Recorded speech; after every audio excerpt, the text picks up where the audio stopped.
stop before you scroll past this. Before you decide this is just another self-help audiobook. Before your brain tells you, I already know this stuff. I need you to understand something that might genuinely change the next decade of your life. Right now, at this exact moment, someone you know is making a decision that affects you, and they have no idea why they made it. Not because they're irrational, not because they're weak, but because the human mind doesn't work the way most people think it does. It runs on invisible code. Code that was written before you could tie your shoes. Code that dictates who you trust, who you fear, what you chase, and what you run from. And unless you learn to read that code in yourself and in everyone around you, you will spend the rest of your life reacting to a world you never fully understood. This isn't about manipulation. This isn't about tricks or dark psychology. This is about dominance, mental dominance, the kind that lets you walk into a room and immediately understand what's driving every person in it. The kind that lets you influence outcomes before others even realize a decision is being made. The kind that gives you an unshakable command over your own thoughts, emotions, and choices. The people who operate at the highest levels of success in business, relationships, leadership, and life aren't necessarily smarter than you. They're not luckier. They've simply learned something that nobody put in the school curriculum. They learned how minds actually work. And now, so will you. The invisible code running your life. Here's a question that will make you uncomfortable. When was the last time you made a truly free decision? Not a decision influenced by something you saw on your phone. Not a decision shaped by what your parents believed. Not a choice driven by a fear you've carried since you were 12 years old. A genuinely free, consciously chosen decision, made entirely by you. If you're being honest, the answer is probably almost never. And that's not a personal failure. That's biology. That's psychology. That's the result of a system that's been running in the background of your mind since the day you were born, and that almost nobody ever bothers to examine. Most people walk through life believing they're in the driver's seat. They believe their opinions are their own, their reactions are logical, and their choices reflect who they truly are. But neuroscience tells a different story. Research consistently shows that the vast majority of our daily behavior, some estimates say up to 95%, is driven not by conscious thought, but by automatic programs running beneath our awareness. Think about that for a moment. 95%. That means the confident person who interviews brilliantly isn't just naturally charismatic. They've somehow, consciously or not, programmed their nervous system to project ease and authority. The entrepreneur who keeps self-sabotaging every business right before it takes off isn't unlucky. Their unconscious programming is executing a script that says success equals danger. The person who falls for the same type of toxic relationship over and over again isn't stupid. They're following a mental blueprint that was drawn before they were old enough to question it. This is the invisible code, and it's running all of us, where the code comes from. From the moment you entered the world, your brain was doing something extraordinary. It was recording. Every raised voice you heard, every moment of warmth you experienced, every reward or punishment you received, every pattern of behavior you witnessed in the adults around you. All of it was logged, categorized, and woven into your developing neural architecture. By the time most people reach their mid-20s, this recording has become so deeply embedded that it functions as their identity. They don't recognize it as programming. They think it's just who they are. But here's the truth. Most of what feels like personality is actually pattern. Most of what feels like instinct is actually learned response. Most of what feels like preference is actually conditioned reflex. Consider a young man who grew up watching his father work 3 jobs and still struggled to pay rent. As a child, his brain made a powerful unconscious association. Hard work leads to exhaustion and financial stress. As an adult, he may find himself mysteriously resistant to working hard or mysteriously uncomfortable when money starts flowing in. His conscious mind wants success. His subconscious code says success is dangerous. Consider a woman who learned early that expressing her opinion led to conflict, rejection, or punishment. Her brain developed a protective program. Stay quiet. Keep the peace. Don't rock the boat. As an adult, she may find herself chronically overlooked in professional settings, passed over for promotions she deserved, silenced in relationships where her voice mattered most. She isn't lacking confidence because of something inherent to her character. She's executing code. These aren't rare or extreme cases. These are the stories of millions of Americans who are working hard, trying their best, and still wondering why the life they want seems just out of reach. The 2 minds inside you. To understand mental dominance, you need to understand how your mind is actually structured. Think of it as 2 systems working in parallel, and often in direct conflict. The first is your conscious mind. This is the part you're aware of.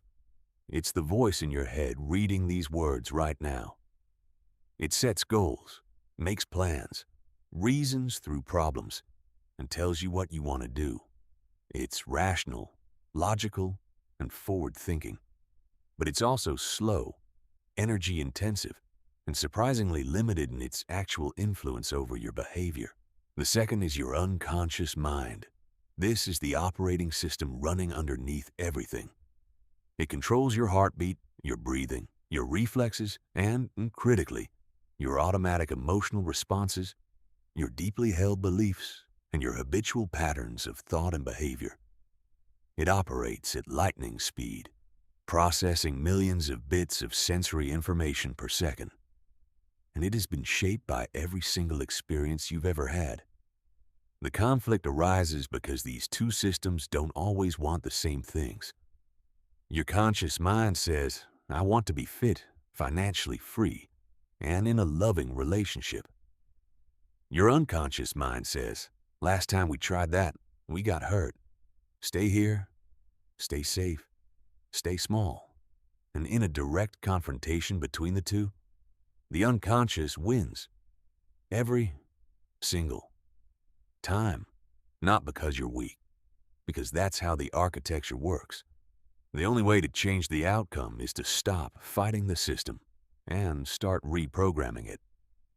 What mental dominance actually means, mental dominance is not about overpowering others. It's not about dominating conversations or controlling people like chess pieces. Those are the fantasies of people who've never actually developed real psychological power. True mental dominance is the ability to read the code, in yourself and in the people around you, and to rewrite it intentionally. It means understanding why people behave the way they do, including yourself, so deeply that you're never surprised, never caught off guard, and never at the mercy of invisible forces you don't understand. It means having enough command over your own internal state that you can choose your response to any situation, rather than simply reacting from old programming. It means being able to read a room, understand what's driving the people in it, and communicate in ways that land precisely where you intend. In the chapters ahead, you're going to learn the specific mechanisms behind all of this. You're going to understand why your brain resists the changes you want to make, and how to work with it instead of against it. You're going to learn how elite performers think differently, how self-doubt is manufactured and dismantled, how focus is trained, how emotions are mastered, and how discipline becomes effortless. But it all begins here, with one decision.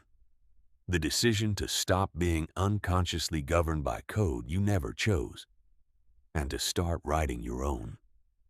Why your brain keeps working against you. Let's be blunt about something. Your brain doesn't care if you're happy. It doesn't care if you're successful. It doesn't care if you're living your best life or grinding your potential into dust. Your brain cares about one thing, keeping you alive. And for most of human history, that was enough. When the biggest threats were predators, starvation, and hostile neighboring tribes, a brain laser-focused on survival was a magnificent piece of engineering. But we don't live in that world anymore. We live in a world where the biggest obstacles to a good life aren't physical dangers. They're psychological ones. Fear of failure, avoidance of discomfort, addiction to immediate gratification, resistance to change. And your ancient brain is still treating all of these like threats to your survival. The 3 survival programs sabotaging your success. Understanding these 3 hardwired programs is the beginning of overcoming them. Program 1. Threat detection, the negativity bias. For our ancestors on the African savanna, missing a potential threat was far more costly than missing a potential opportunity. If you didn't notice the snake hidden in the grass, you died. If you didn't notice the berry bush on the hillside, you went hungry, but you survived. So natural selection built brains that are extraordinarily attuned to danger and comparatively blind to possibility. This is the negativity bias. And in the modern world, it's quietly destroying your potential. Your brain is scanning your environment right now, looking for threats. And because we no longer face many physical threats, it's repurposed this threat detection system to monitor for social dangers, rejection, embarrassment, failure, criticism, judgment. It treats your boss's disapproval with the same neurological alarm as a physical attack. It treats the possibility of a business failing with the same urgency as imminent physical harm. The result? You focus obsessively on what could go wrong. You catastrophize. You remember criticisms 10 times more vividly than compliments. You lie awake at 2 a.m. rehearsing worst-case scenarios in stunning detail. This isn't weakness. This is hardware. But hardware can be upgraded. Program 2. Instant gratification, the dopamine trap. The ancient brain rewarded immediate action with immediate pleasure. Find food, eat it now. Don't save it for later because later might never come. This wiring made sense in a world of scarcity. But in a world where food is everywhere, social media is engineered to deliver hits of neurological reward every 30 seconds. And entertainment is available at the press of a button. This ancient programming has become a catastrophic liability. Every meaningful achievement in modern life requires delayed gratification. Building a business, getting physically fit, mastering a skill, deepening a relationship. All of these require investing time, energy, and discomfort now in exchange for rewards that arrive later, sometimes much later. Your brain doesn't understand later. Your brain understands now. So it makes the notification ping feel more urgent than the project deadline. It makes the comfort of the couch feel more compelling than the discipline of the gym. It makes the easy choice feel more rational than the right choice. And if you don't understand what's happening, you'll spend years wondering why you keep sabotaging yourself and blaming your character for what is actually a neurological reflex.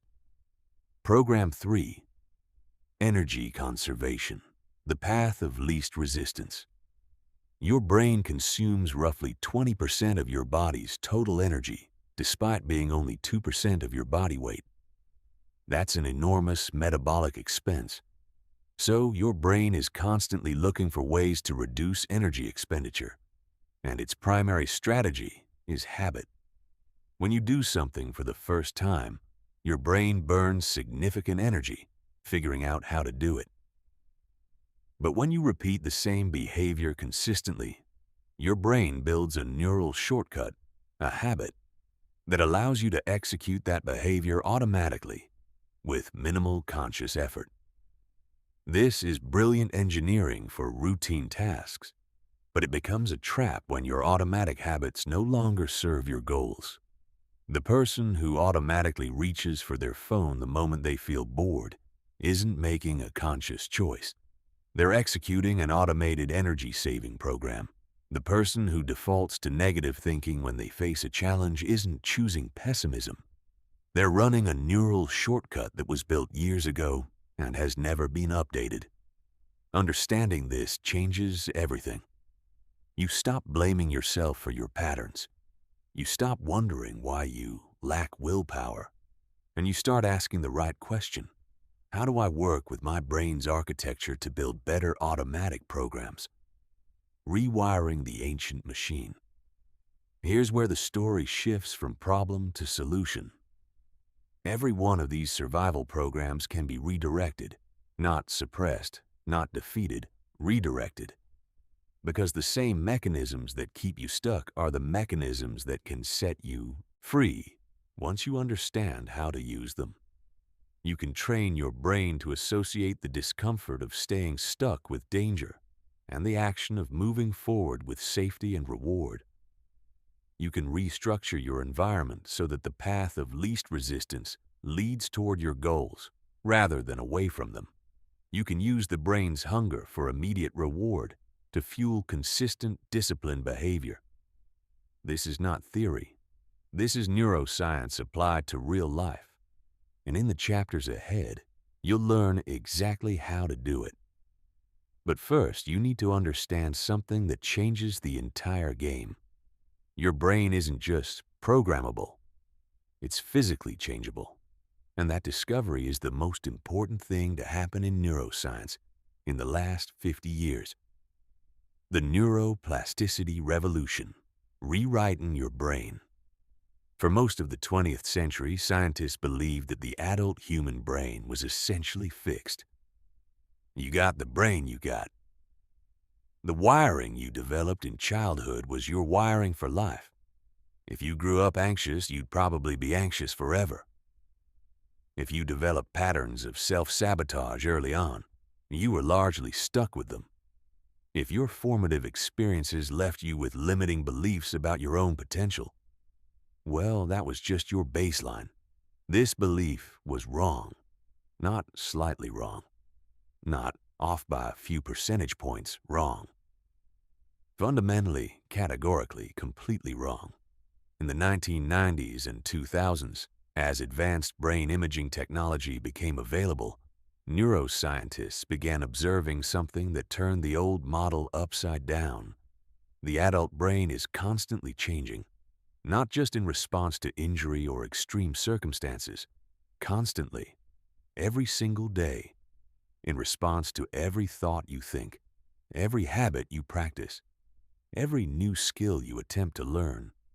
This capacity for change has a name: neuroplasticity. And understanding it is the key to understanding why you are never, at any age, at any point in your life, stuck with the brain you currently have. How your brain physically changes. Every thought you think travels along a neural pathway, a chain of neurons connected by synapses like an electrical circuit. The more frequently a thought or behavior is repeated, the stronger and more efficient that pathway becomes. Neuroscientists sometimes describe this with the phrase, neurons that fire together, wire together. Think of it like a hiking trail through dense forest.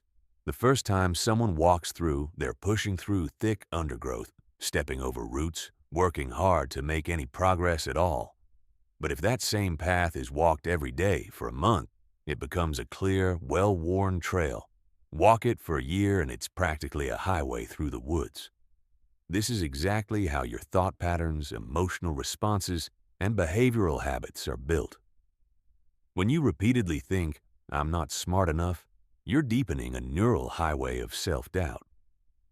When you consistently choose avoidance over action, you're widening the neural highway of fear. When you habitually ruminate on what's wrong rather than what's possible, you're training your brain to become, quite literally, a negativity-generating machine. But here's what changes everything. You can build new highways.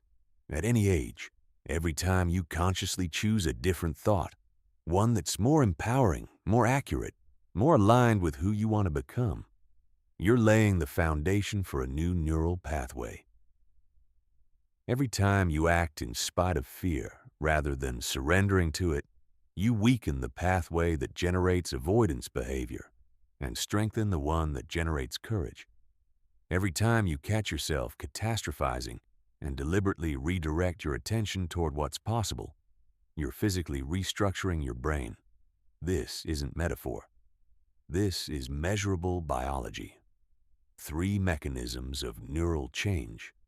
Neuroplasticity operates through 3 specific biological processes that work together to reshape your brain. The first is synaptogenesis, the creation of new synaptic connections.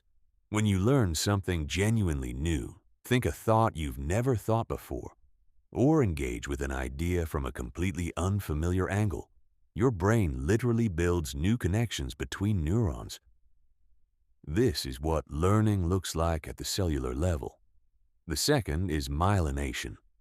When you practice a thought or behavior consistently, your brain wraps the neural pathway in a fatty substance called myelin, which dramatically increases the speed and efficiency of signal transmission.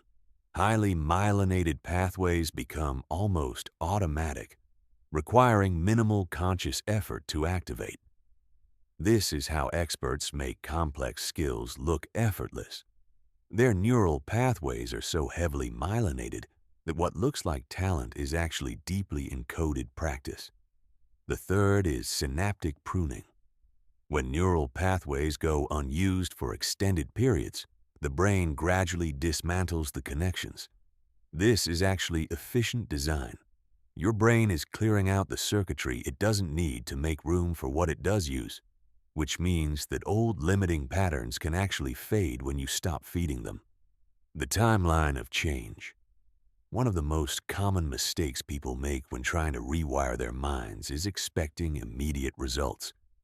They practice a new thought pattern for 3 days, feel no different, and conclude that this stuff doesn't work. But neural change doesn't happen overnight. Here's what the research actually shows. Initial changes in brain structure can be detected in as little as 2 weeks of consistent practice. More significant rewiring typically emerges over 2 to 3 months. Deep, durable transformation, the kind that becomes truly automatic, generally requires 6 months to a year of consistent practice. This isn't bad news. This is incredibly good news. It means that if you commit to consistent daily practice, your brain will quite literally become a different organ within a year. The anxiety that once felt permanent becomes manageable. The self-doubt that once felt like your identity becomes a faint signal you can recognize and dismiss. The discipline that once required enormous willpower becomes automatic habit. The key word in all of that is consistent.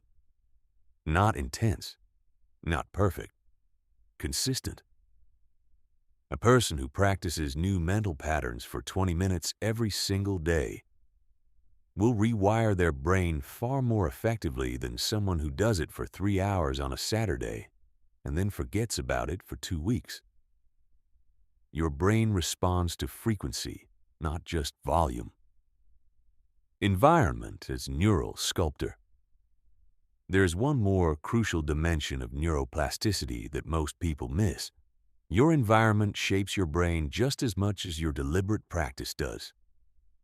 Every piece of media you consume, every conversation you have, every social context you place yourself in, is constantly influencing which neural pathways are being reinforced and which are being weakened.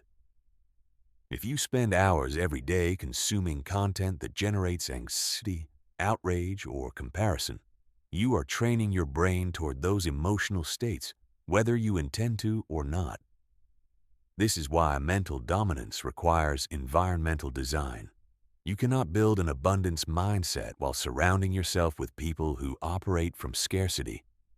You cannot develop mental toughness while consuming content that glorifies victimhood.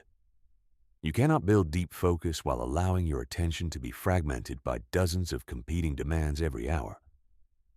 Your environment isn't just the backdrop of your mental development. It is your mental development. In the next chapter, we go deeper into the 4 foundational pillars that make mental mastery not just possible, but inevitable. The 4 pillars of mental mastery. Most people approach personal development the same way they approach cleaning out the garage. They start by moving things around, getting temporarily organized, and feeling like they've made progress, until they realize 2 weeks later that nothing has fundamentally changed. They read a book about discipline and try to force themselves to wake up at 5 a.m. They watch a motivational video and feel a surge of energy that evaporates within 48 hours. They set ambitious New Year's goals and abandon them by mid-February. Not because they lack desire, not because they lack information, because they're addressing symptoms while ignoring the root system. Sustainable mental transformation requires building from the ground up.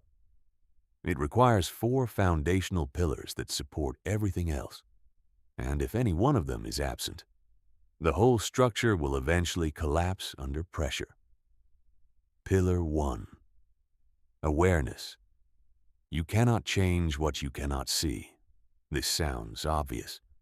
But consider how many people go through entire decades of their lives running on mental autopilot, reacting to the same triggers in the same ways, repeating the same patterns in their relationships and careers, and never once stopping to ask, why do I keep doing this? Awareness is the practice of becoming the observer of your own mind.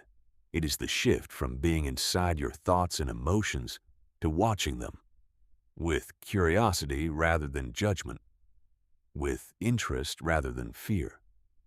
Most people are not observers of their minds. They are captives of their minds. When anxiety arises, they don't notice, I'm experiencing anxiety. They simply become anxious, and anxiety drives their next action. When self-doubt surfaces before a big presentation, they don't recognize there's a pattern of insecurity being triggered right now. They just feel unqualified, and that feeling determines what they do. The moment you can name what's happening in your mind, you gain power over it. Not because naming changes the experience, but because naming creates distance. And in that distance, that tiny gap between stimulus and response, lives your freedom to choose. A powerful awareness practice is simply this. Throughout your day, pause 3 times and ask yourself, what is my mind doing right now? Are you planning, worrying, comparing yourself to someone, replaying a past conversation, anticipating a future one? Simply naming the activity without judgment begins to build the observer muscle that is the foundation of all mental mastery. Pillar 2. Acceptance. Here's the counterintuitive truth about control. The harder you fight against something, the stronger it becomes. Every person who has ever told themselves, stop thinking about that, knows this firsthand. The moment you try to suppress a thought, it becomes louder. The moment you judge yourself for feeling afraid, you add shame on top of fear. The moment you decide that your anxiety is a problem that needs to be eliminated, you create anxiety about your anxiety, and the whole system amplifies. Acceptance is the antidote, but acceptance is widely misunderstood.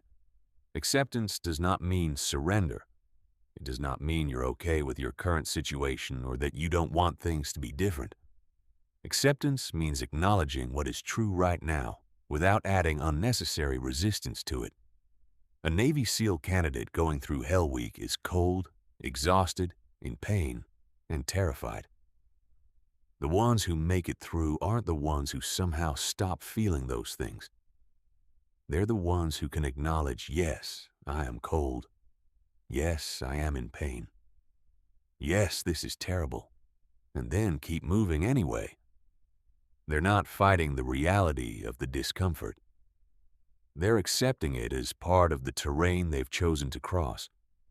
This is what acceptance looks like in practice.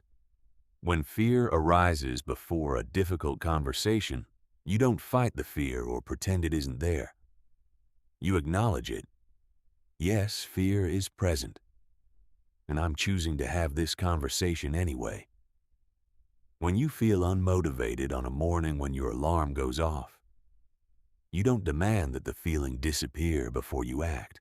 You accept it. I don't feel like doing this, and I'm doing it anyway. What you accept, you can move through. What you resist, you remain trapped in. Pillar 3. Intention. Awareness without direction is observation without action. Acceptance without intention is passivity dressed up as wisdom. The third pillar is the one that converts insight into momentum. Most people drift through their psychological development the same way they drift through their careers, vaguely hoping things will improve without making any clear decision about how they want to think, feel, and operate. They hope confidence will arrive someday. They wait for motivation to show up. They trust that discipline will develop on its own. It won't. Intention means making a clear, specific, conscious decision about who you are becoming and how you want your mind to operate. Not, I want to be more confident. That's a wish. Intention sounds like, I am training myself to speak first in every meeting this week. I am choosing to make eye contact and hold it. I am practicing confident posture in every social situation I encounter today. The difference between intention and wishful thinking is specificity and commitment. You're not hoping for a particular outcome. You're choosing a particular behavior and committing to it regardless of how you feel. Every day you wake up, you have a choice about who you're voting for in the referendum of your own identity. Every specific action you take toward the person you intend to become is a vote in that referendum. Enough votes, cast consistently enough, changes the outcome and changes who you are. Pillar 4. Practice. The fourth pillar is the one that makes all the others real. Mental mastery is not an insight. It is not a revelation. It is not a feeling you have after reading a book or watching a video. Mental mastery is a practice, a set of behaviors performed consistently that gradually and inevitably reshape your psychological architecture. The most powerful mental practices are deceptively simple. Daily stillness, even 10 minutes of sitting quietly, observing your thoughts without engaging them, builds the observer muscle that is the foundation of all mental control. The specific format matters less than the consistency. Meditation, deliberate breathing, quiet reflection, any of these works if practiced daily. Reflective writing, the act of writing about your experiences, patterns, and goals, creates a distance between you and your mental content that makes patterns visible. You cannot solve a problem you can't see. Writing makes the invisible visible. Deliberate visualization, shanyon, spending time each day mentally rehearsing who you are becoming, how you respond under pressure, and what achieving your goals looks, feels, and sounds like creates neural pathways that support those outcomes in reality. Your brain responds to vividly imagined experience in remarkably similar ways to actual experience. Conscious affirmation, not the saccharine wish fulfillment variety, but precise present tense declarations of the identity you are building, repeated with conviction until the new programming takes root. None of these practices are dramatic. None of them will produce visible results in a week, but practice consistently for months. They will change who you are at the neurological level, and therefore at every other level. The 4 pillars work as a unified system. Awareness without acceptance creates self-judgment. Acceptance without intention creates inertia. Intention without practice creates frustration. Practice without awareness creates unconscious repetition. But when all 4 are functioning together, they create something extraordinary. A mind that you actually control, that serves your goals rather than sabotaging them, that grows stronger under pressure rather than crumbling beneath it. Breaking the patterns that keep you stuck. Every person who is underperforming in life, regardless of their intelligence, education, or resources, is being held in place by invisible architecture. Patterns of thought, reaction, and behavior that run automatically, beneath the level of conscious awareness, generating the same results over and over and over again. These aren't personality flaws. They're not evidence of weakness or unworthiness. They're learned programs, and anything that was learned can be unlearned once you can see it clearly enough to choose something different. Pattern 1. Reactive thinking. The most common and most costly pattern is the habit of allowing your mental state to be entirely determined by external circumstances. Something good happens, you feel good. Something bad happens, you feel bad. Someone compliments you, you feel confident. Someone criticizes you, you doubt yourself. The stock market rises, you feel optimistic. The news is terrible, you feel helpless. This is reactive thinking, and it's living at the mercy of a world that you cannot control. The problem isn't feeling emotions in response to events. That's human and healthy. The problem is allowing those automatic emotional reactions to determine your behavior without any conscious filter between them. When you react without choosing, you're not navigating your life. You're being navigated by it. The antidote is what psychologists call an internal locus of control. The deep understanding that while you cannot govern what happens to you, you always have the ability to choose your response. Between any event and your reaction to it exists a space. Mental dominance is the practice of living in that space, using it to choose responses that align with your values and goals, rather than simply echoing the emotional temperature of whatever just happened.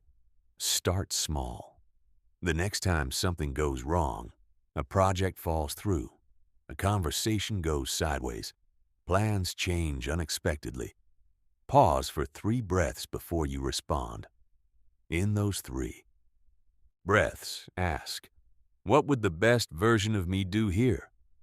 Then do that.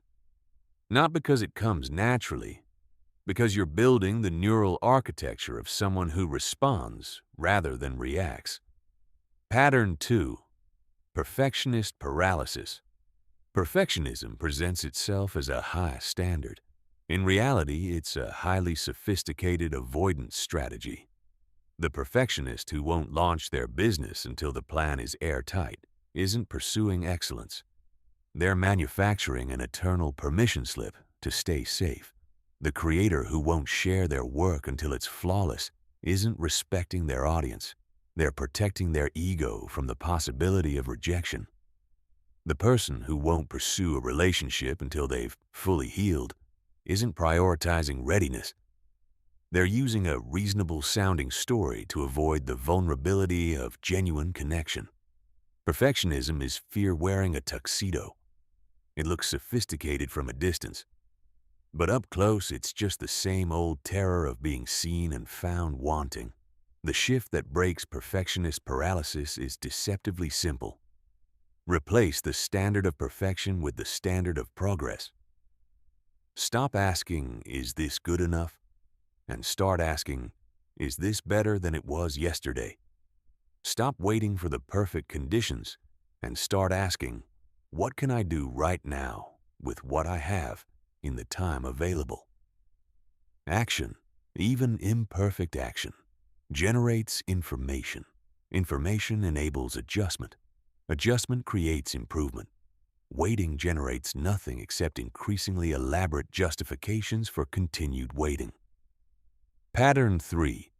External validation dependency. There is a particular kind of psychological prison that's difficult to escape precisely because it looks like ambition from the outside. The prison of needing other people's approval to feel okay about yourself. People trapped in this pattern don't choose their careers. They choose careers that earn approval. They don't pursue their genuine goals. They pursue the goals that generate the most applause. They don't speak honestly in relationships. They say what will make the other person like them, then feel mysteriously unsatisfied when the relationship feels shallow. The core problem is this: you cannot build genuine self-confidence on a foundation of other people's opinions, because other people's opinions are outside your control. The moment you make your self-worth contingent on external approval, you've handed the keys to your psychological kingdom to strangers, and they will drive it erratically because they have their own problems and will never be as consistent, generous, or accurate in their assessment of you as you need them to be. Internal validation means developing the ability to assess yourself by your own honest standards. Did I show up today? Did I give honest effort? Did I act in alignment with my values even when it was uncomfortable? These are questions only you can answer, and answering them honestly, consistently, builds a confidence that no external validation can create and no external criticism can destroy. Pattern 4. The story-based identity. We are storytelling creatures. Our minds are constantly generating narratives that explain who we are, what we're capable of, and how the world works. And the stories we tell ourselves about ourselves become self-fulfilling prophecies with remarkable precision. I'm not a morning person. Told often enough, this story prevents you from ever discovering what you might accomplish in morning stillness before the rest of the world is awake. I've never been good with money. Repeated consistently, this story excuses you from ever developing the financial education and discipline that could change your family's trajectory for generations. Now, I'm just not the kind of person who succeeds in that world. Accepted as fact, this story ensures you never find out what you could have done if you'd shown up and stayed in the room.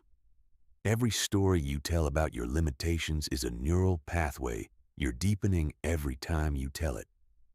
And every time you tell a different story, a truer story, a bigger story, a story about who you're becoming rather than who you've been, you're laying the foundation for a different future. Your history is data. It is not destiny. The person you were is not a contract with the person you must become. The meta skill. Witnessing your own patterns. Breaking any of these patterns requires first developing the ability to see them, to catch yourself mid-pattern and recognize it as a pattern, rather than as reality or inevitable truth. This is what psychologists call metacognition, thinking about thinking. And it is perhaps the single most leveraged skill in all of human psychology. Because the moment you can see your pattern clearly, you're no longer fully inside it. You've created the gap, and in that gap, you have a choice. The practice is simple. When you notice you're stuck, frustrated, or repeating a familiar cycle, ask yourself with genuine curiosity, what pattern is this?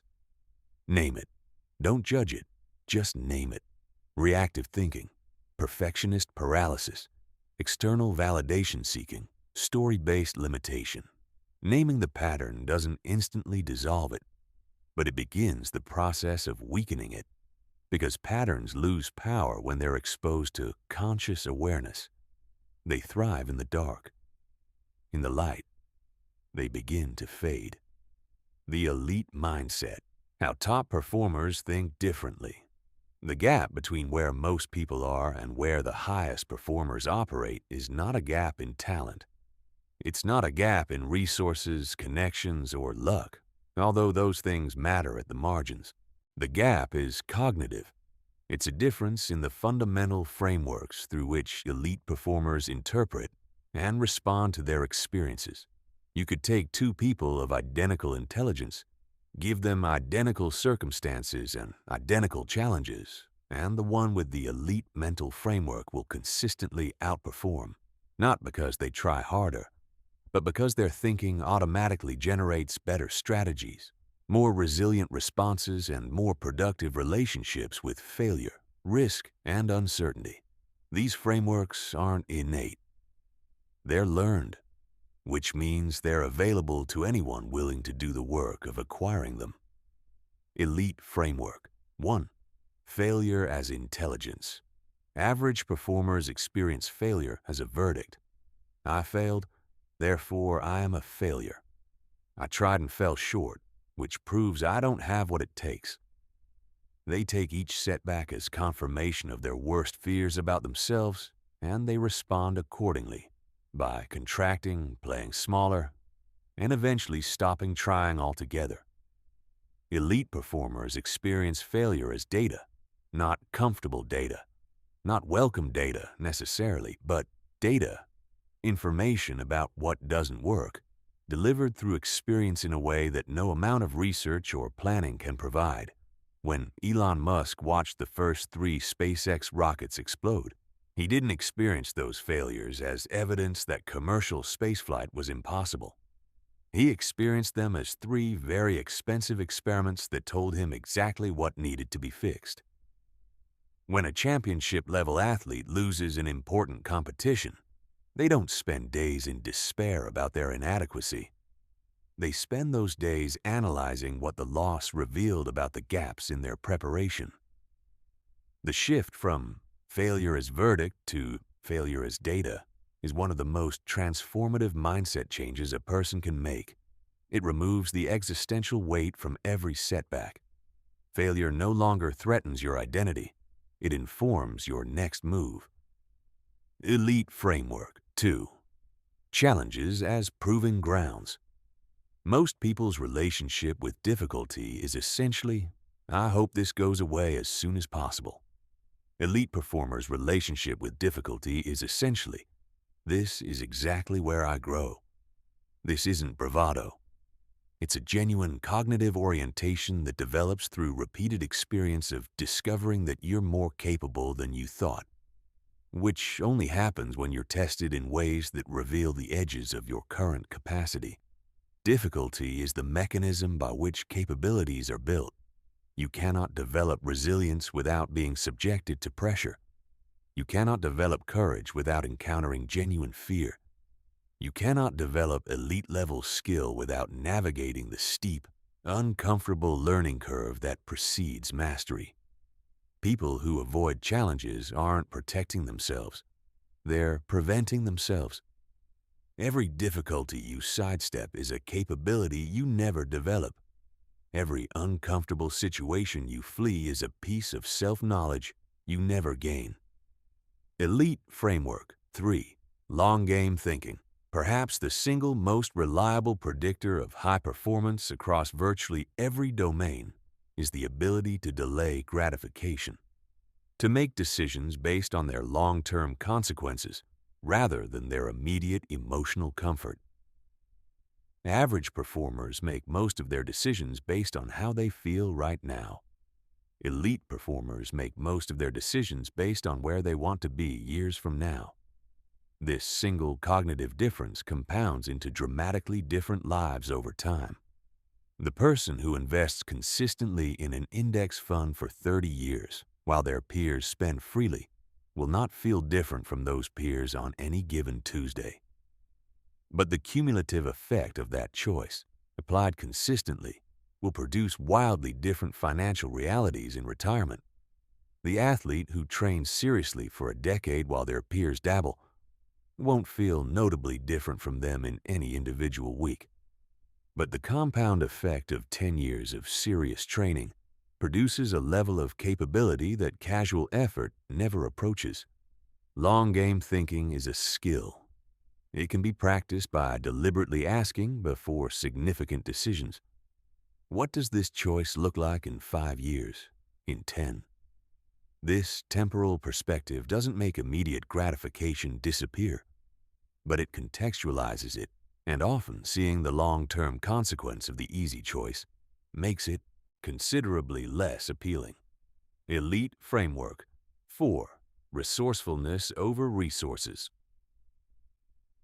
Average performers focus on what they lack. I can't pursue this because I don't have enough money, time, connections, expertise, or opportunity. Elite performers focus on what they can do with what they currently have. They start before conditions are ideal and figure out how to improve conditions while in motion. They treat constraints not as walls, but as creative challenges that force innovative solutions. Some of the most successful businesses in American history were built with almost nothing: a kitchen table, an idea, an internet connection, and an unreasonable willingness to figure things out. The resources came later, as a result of resourcefulness exercised first. This doesn't mean resources don't matter. They do. But resourcefulness always matters more, because resourcefulness generates resources, while waiting for resources generates nothing but more waiting. Elite framework. 5. Growth orientation.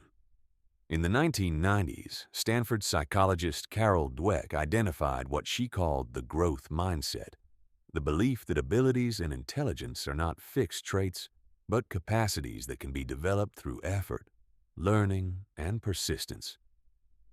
People with a growth mindset don't see their current limitations as permanent features of who they are. They see them as starting points, the current map of territory they haven't explored yet. They're not threatened by other people's capabilities because other people's success proves what's possible, rather than highlighting a gap they can never close. People with a fixed mindset, by contrast, experience every challenge as a test of their permanent worth. If they fail, it confirms they're not good enough. If someone else succeeds where they haven't, it proves they never will.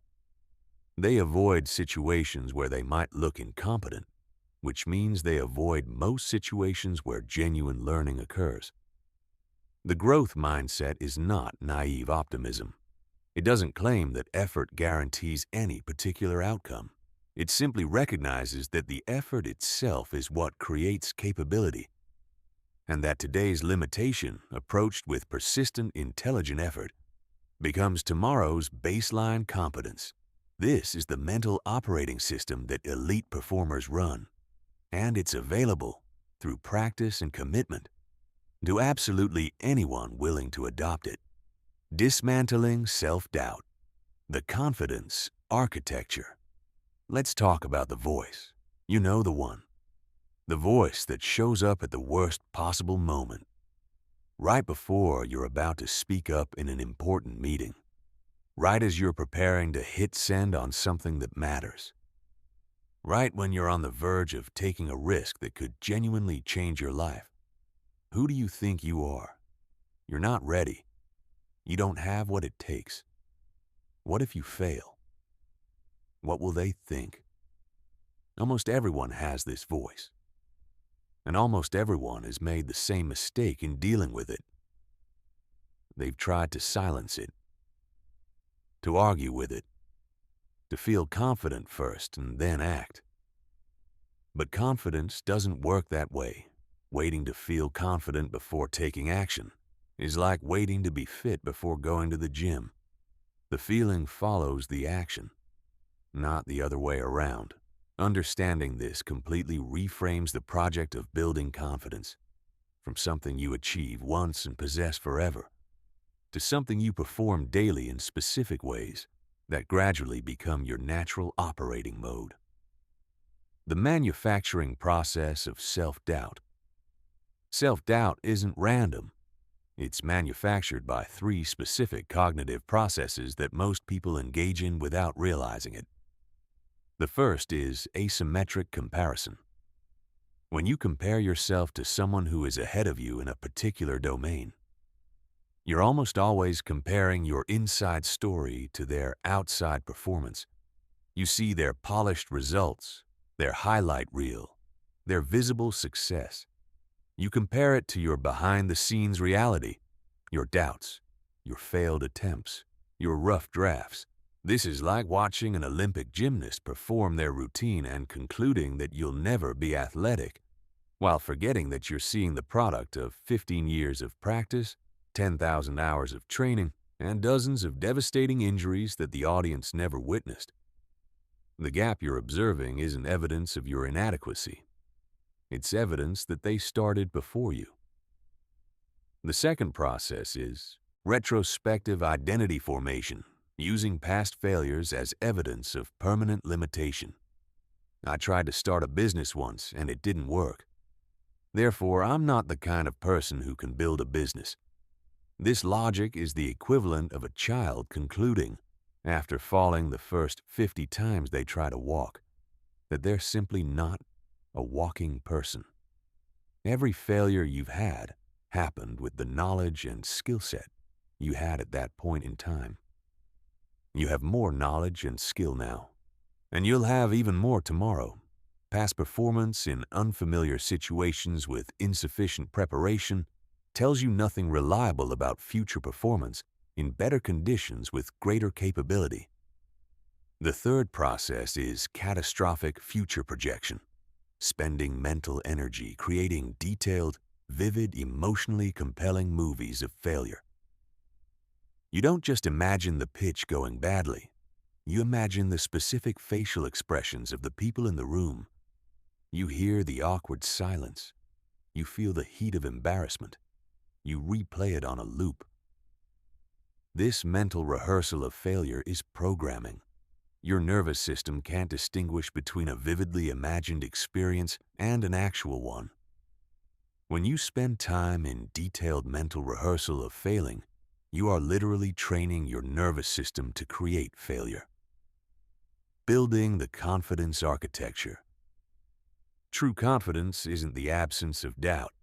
High performers experience doubt regularly. The difference is that doubt doesn't make their decisions. The foundation of genuine confidence is evidence, specifically a growing body of personal evidence that you can act effectively in uncertain situations, face difficulties without crumbling, and recover from setbacks without being defined by them. This evidence is built through a practice called graduated exposure, the deliberate, progressive habit of placing yourself in situations that require courage, starting with manageable challenges and systematically expanding the scope. If social confidence is the goal, you don't start by speaking at a conference. You start by making eye contact with strangers, then initiating brief conversations with people you don't know, then speaking up once in every meeting you attend, however briefly, then volunteering for small presentations. Each step, successfully navigated, adds to your evidence base. Over time, the evidence becomes undeniable, and the confidence that emerges from it is nothing like the fragile, performance-dependent confidence that relies on external validation. It's structural confidence, built into your neural architecture through repeated proof of your own capability. Rewriting your comparison code. The most immediate shift you can make in the direction of confidence is changing the object of your comparisons. Stop measuring yourself against other people who are running an entirely different race with entirely different starting conditions and entirely different constraints. Start measuring yourself only against the person you were yesterday. Did you do something today that the you of yesterday couldn't do or wouldn't do? Did you have a conversation that scared you? Put something out into the world? Practice something difficult? Make a decision that cost you something comfortable in service of something important? If the answer to any of these is yes, you're winning. not against anyone else. Against the gravity of your own limitations, which is the only competition that actually matters. This shift isn't just psychologically healthier, it's more accurate. Progress is real and measurable. Your position relative to strangers who have different histories, different advantages, and different timelines is a fiction you're using to torture yourself. The action confidence loop. Here is the actual mechanics of confidence building, stated as clearly as possible. You act in spite of uncertainty. The action generates an outcome.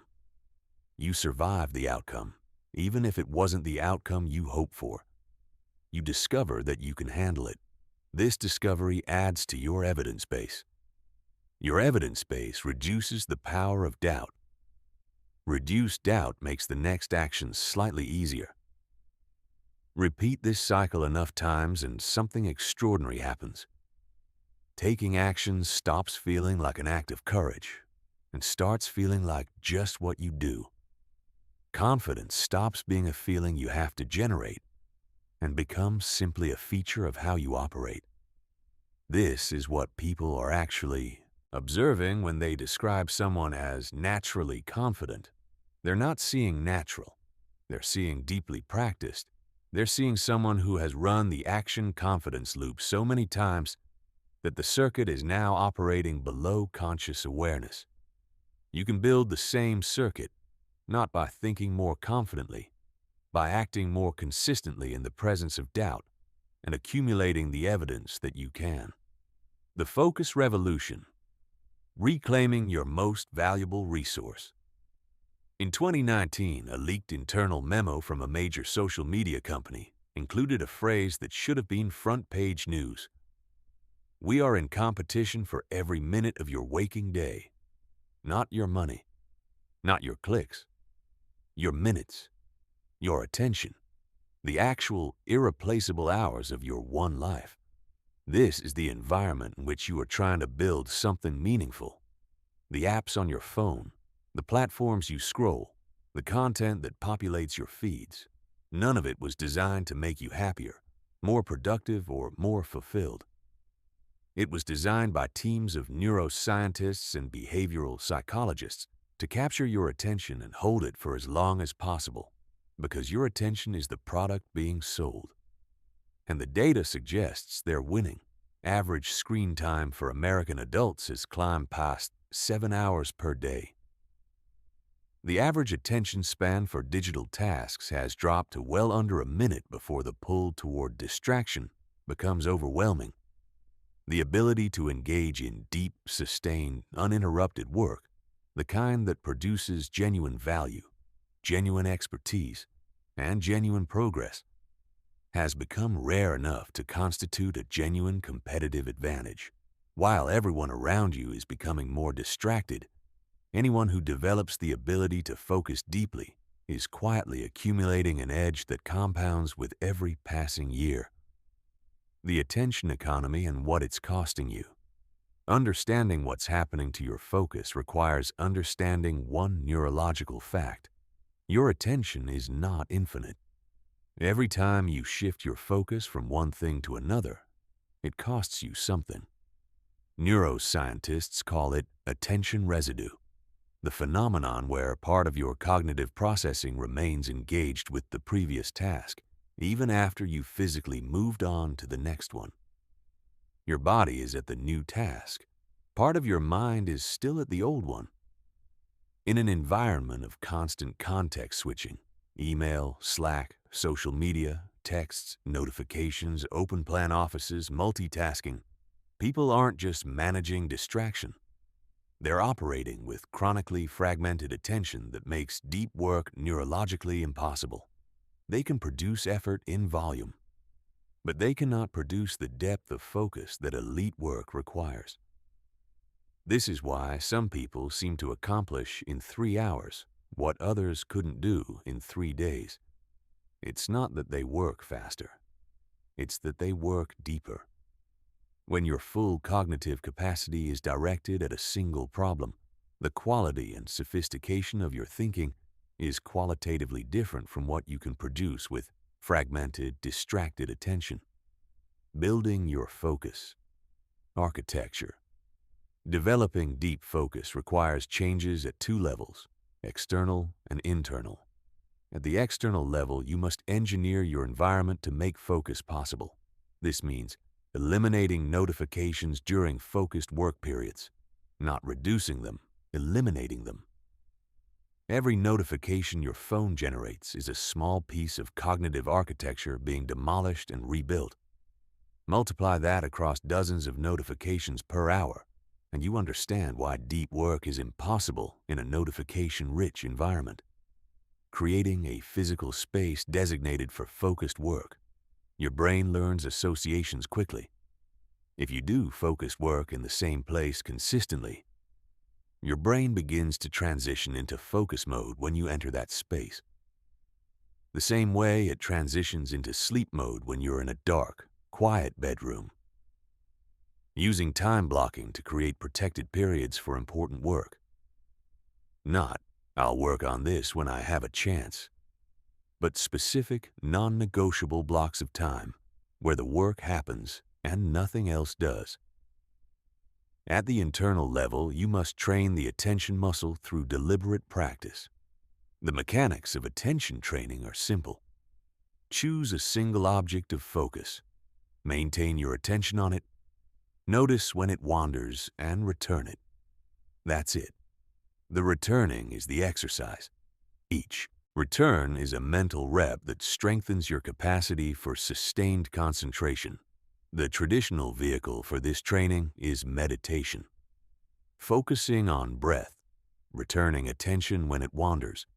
But you can train focus through any activity that requires sustained concentration.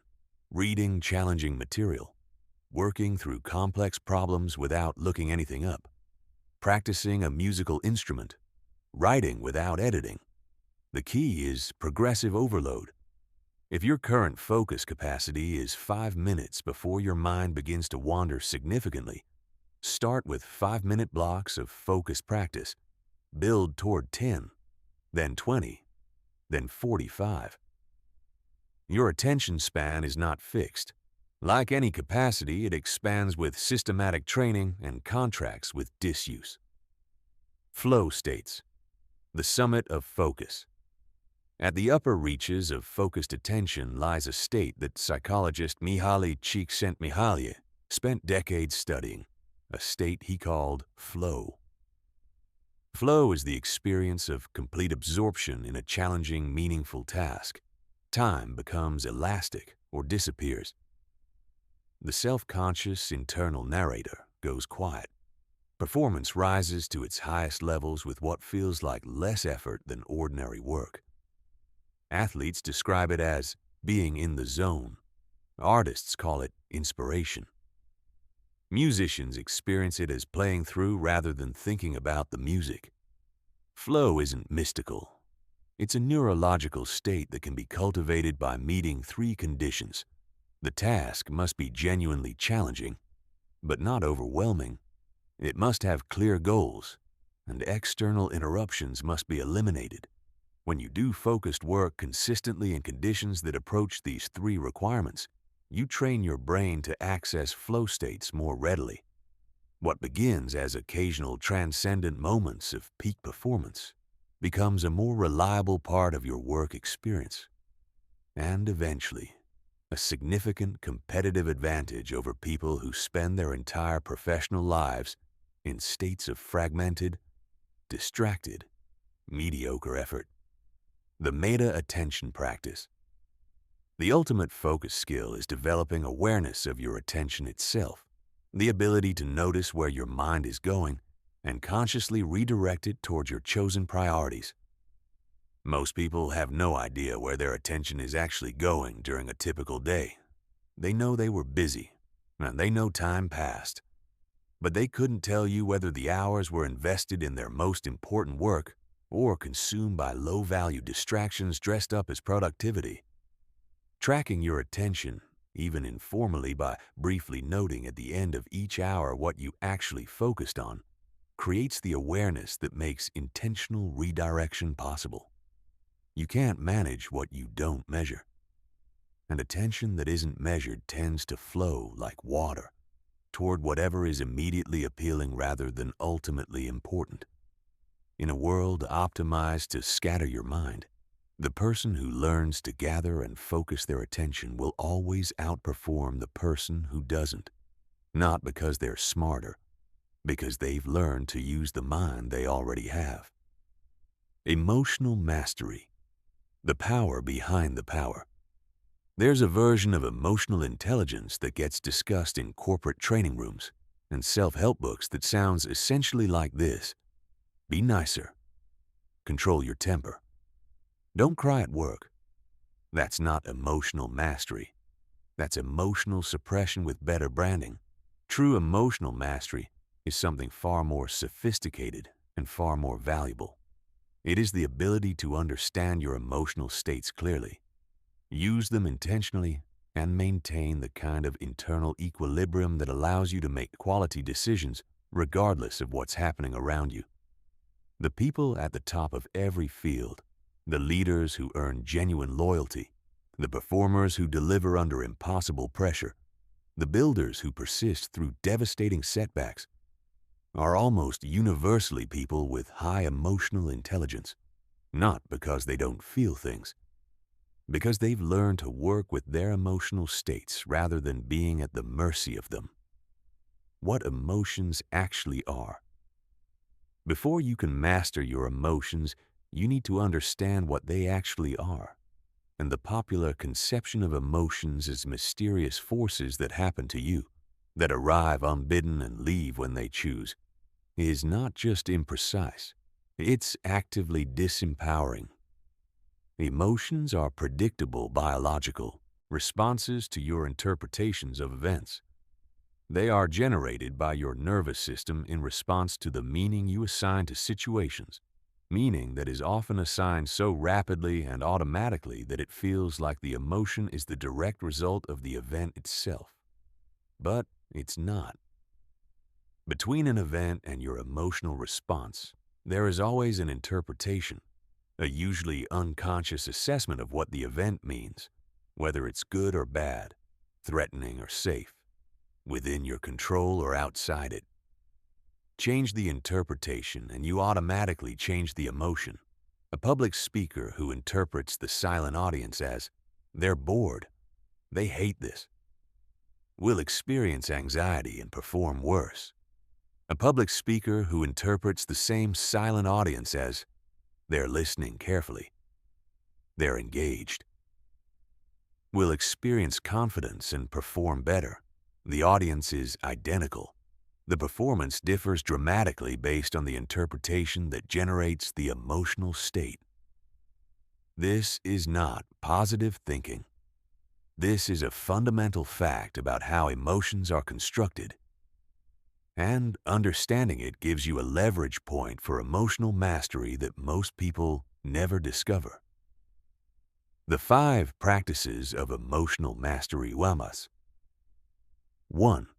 Emotional awareness. You cannot regulate something you haven't noticed. The first practice is developing the ability to identify your emotional states with precision. Not just, "I feel bad," but "I'm experiencing anxiety specifically about what this person thinks of me," or "I'm feeling frustration because this situation is taking longer than I expected." Precision in emotional identification serves 2 functions. First, it activates the prefrontal cortex, the rational, decision-making part of your brain, which literally reduces the intensity of the emotion by engaging the part of your brain capable of managing it.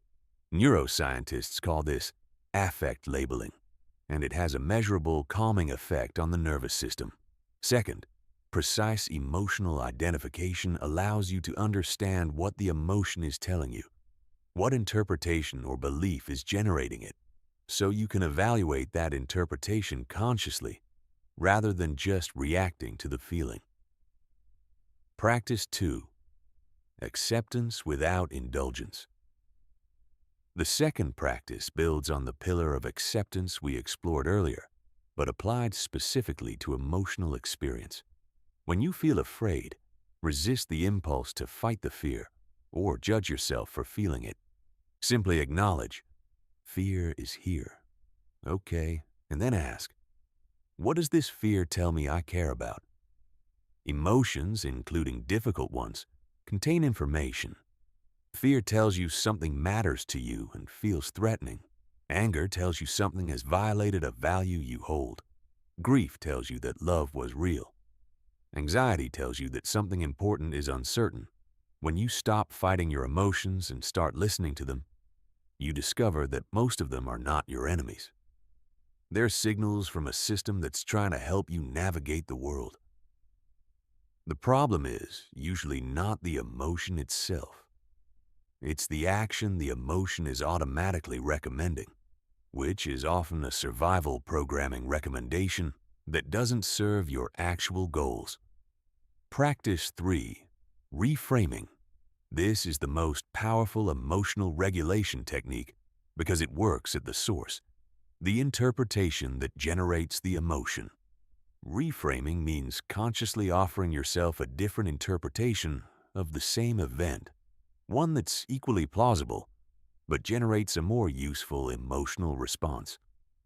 When a setback occurs, the reactive interpretation is, this is terrible, and it means things won't work out. The reframe is, this is feedback. What does it tell me about what needs to change? This is not denial. The setback is real. The disappointment is real. But the catastrophic meaning most people automatically assign to setbacks is not an objective fact. It's an interpretation. And interpretations can be examined, questioned, and changed. Practice 4. Emotional leverage.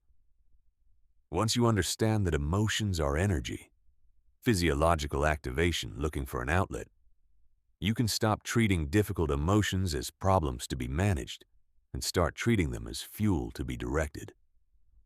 Competitive athletes know this intuitively. The anxiety before a big competition isn't something to be eliminated. It's something to be channeled.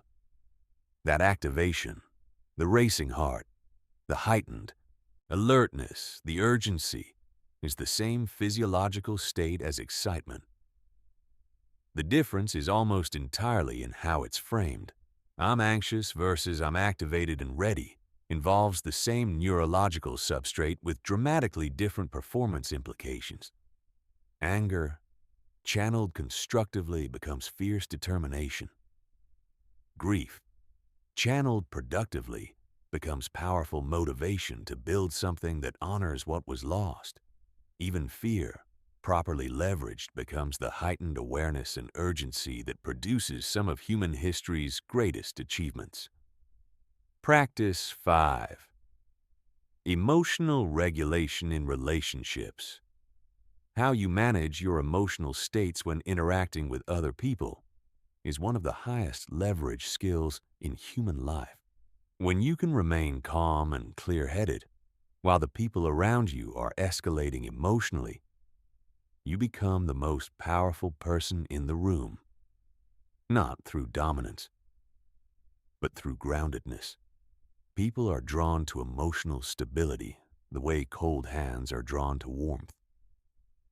When you can hear criticism without defensiveness, maintain your position under pressure without aggression, and acknowledge other people's emotional states without being swept away by them, you build a quality of trust and influence that few people ever achieve. This doesn't mean being cold or detached. Emotional mastery isn't the absence of feeling. It's the direction of feeling. You feel fully. You express genuinely. But you choose consciously which emotions to amplify and which to let pass without acting on them. This is what separates people who influence others from people who merely react to them. The discipline code. Building unshakable self-control. You've been lied to about discipline, not maliciously, just incorrectly. And the lie has cost millions of people years of frustration, failed attempts, and the quiet belief that they simply don't have what it takes. The lie is this: Discipline is willpower.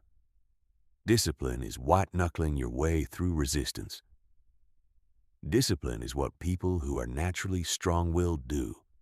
And if you're not one of those people, you're going to struggle with it forever. None of that is true.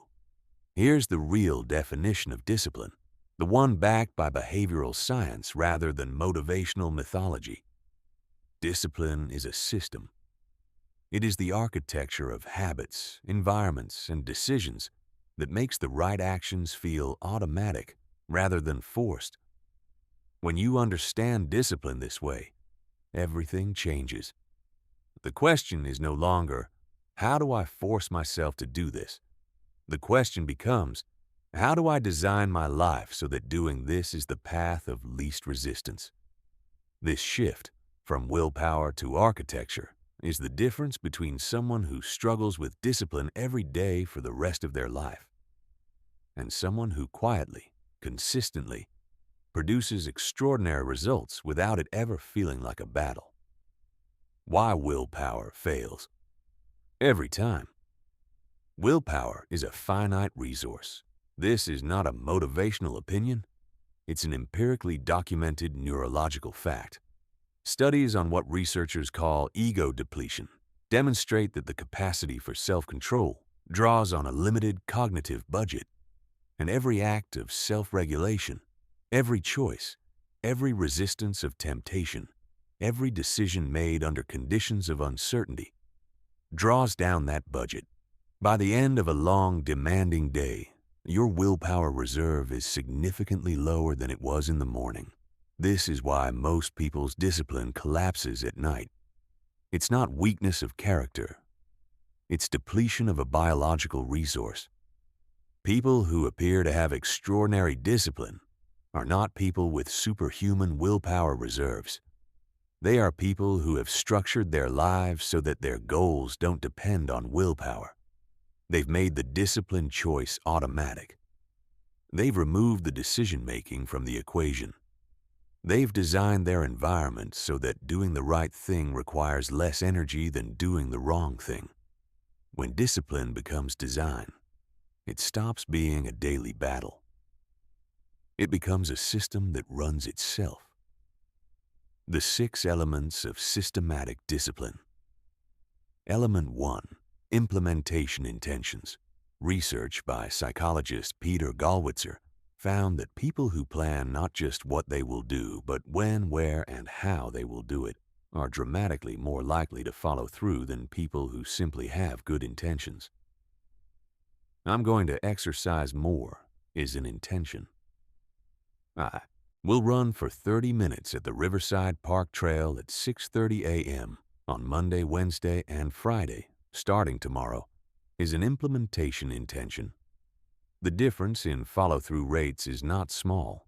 It's often the difference between action and none at all. Implementation intentions work because they remove the cognitive overhead of deciding in the moment. When the specified time and context arrive, you don't ask yourself whether you feel like doing it. You've already answered that question. The only decision remaining is execution. Element 2. Environmental design. Your environment is the most powerful behavioral influence in your life, and it's the one most people completely ignore when they're trying to change their behavior. If you want to read more, put a book on your pillow, on your kitchen table, on your car seat. Move your phone to another room at night. If you want to eat better, remove the food that derails you from your home, because you cannot make a decision from willpower at 10 p.m. that you can make by simply not purchasing something at 2 p.m. If you want to do focused work, leave your phone in another room during work blocks, not face down on your desk. Every object in your environment is quietly nudging your behavior in a direction. The question is whether those nudges are pushing you toward your goals or away from them, and whether you're making that decision consciously or leaving it to chance. Element 3. Habit stacking. Your brain has already built strong neural pathways for your existing habits. Rather than trying to build entirely new circuits from scratch, you can leverage existing ones by attaching new behaviors to established routines. This is called habit stacking. The formula is, after I, existing habit, I will, new behavior. After I pour my morning coffee, I will write 3 priorities for the day. After I sit down at my desk, I will put my phone in a drawer. After I finish dinner, I will read for 20 minutes.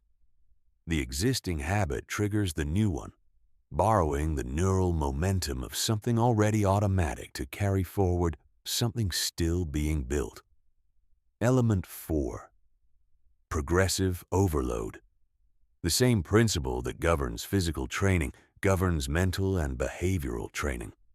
You build capacity by gradually increasing the challenge beyond your current comfort level, allowing recovery and repeating. Most people fail at discipline not because they lack commitment, but because they attempt too much too soon. They try to completely transform their habits overnight, waking up 2 hours earlier, exercising daily, eating perfectly, meditating, journaling, reading. And they burn out within 2 weeks because the gap between their current systems and their target systems is too large to bridge in one step. The disciplined approach to discipline is starting smaller than feels meaningful. Wake up 15 minutes earlier than usual, not 2 hours. Do 10 minutes of exercise, not an hour. Read 1 page, not a chapter. The goal in the beginning is not transformation, it's consistency. Because consistency is what builds the neural infrastructure that makes larger challenges possible later. Element 5. Identity-based motivation. James Clear, in his influential work on habit formation, makes a distinction that changes how discipline works at the deepest level, the difference between outcome-based habits and identity-based habits. Outcome-based discipline says, I want to run a marathon, so I'm going to run every day. Identity-based discipline says, I am a runner. Running is part of who I am. The behavior is identical, but the motivation source is radically different, and the identity-based source is far more durable. Every disciplined action you take is a vote for an identity. When you exercise when you don't feel like it, you're casting a vote for the identity. I am someone who follows through on health commitments. When you do your important work before checking your phone, you're voting for, I am someone who protects what matters. Enough votes in the same direction and the identity becomes real. And maintaining the behavior becomes a matter of self-consistency rather than self-discipline. Element 6. Recovery planning. The most robust discipline systems don't assume perfection. They plan for imperfection. Disciplined people miss workouts. They eat poorly sometimes. They procrastinate occasionally. The difference between people with lasting discipline and people without it is not that the former never slip. It's that they have a clear, pre-decided response to slipping that minimizes the fallout. The rule is simple. Never miss twice. 1 missed workout is a stumble. 2 consecutive missed workouts is the beginning of a new habit. The habit of not going. 1 night of poor eating is a single data point. 2 nights in a row is a pattern forming. Build the recovery response into the system before you need it. When you miss, acknowledge it without excessive self-criticism and return to the behavior the very next day, not when motivation returns, not when conditions improve, the next day.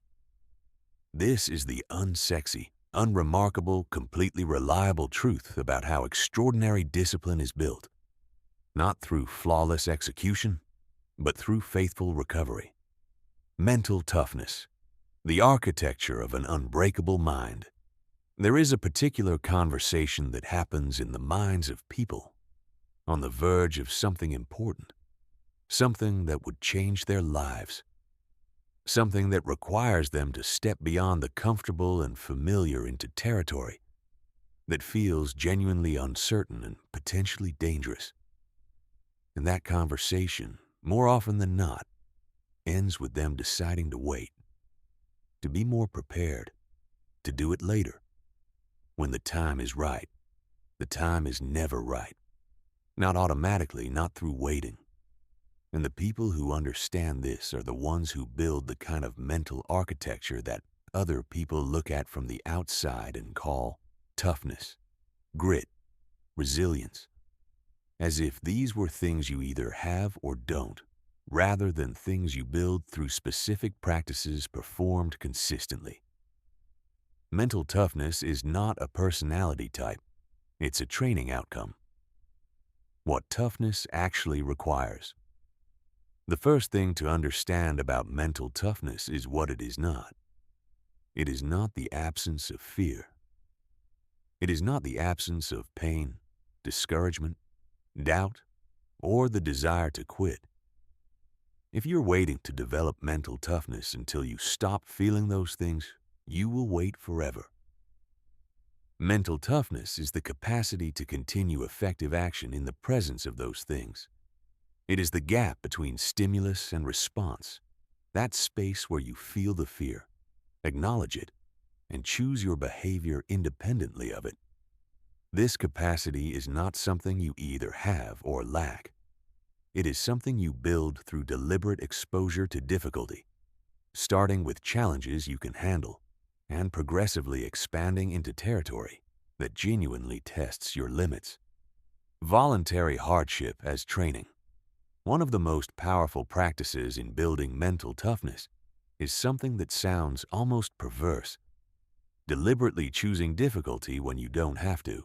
Not randomly, not masochistically, but with specific intent to strengthen the neural pathways that allow you to function effectively under pressure.